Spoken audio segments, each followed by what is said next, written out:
In this video, I'm going to show you how to export Samsung Health data. First of all, open the Samsung Health app on your phone.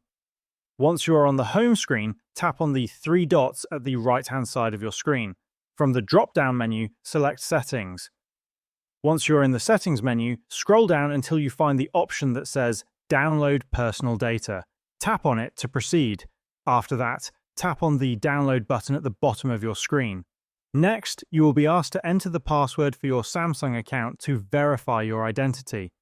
This is necessary to protect your personal health information. Enter your password and then tap on Confirm. After you confirm your identity, Samsung Health will begin preparing your data for download. This may take a few moments, depending on the amount of data stored in the app.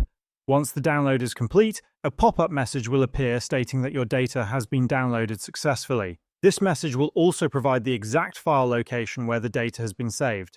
By regularly exporting your data, you can keep track of your health records and have a backup in case of data loss. And that's how you can export Samsung Health data.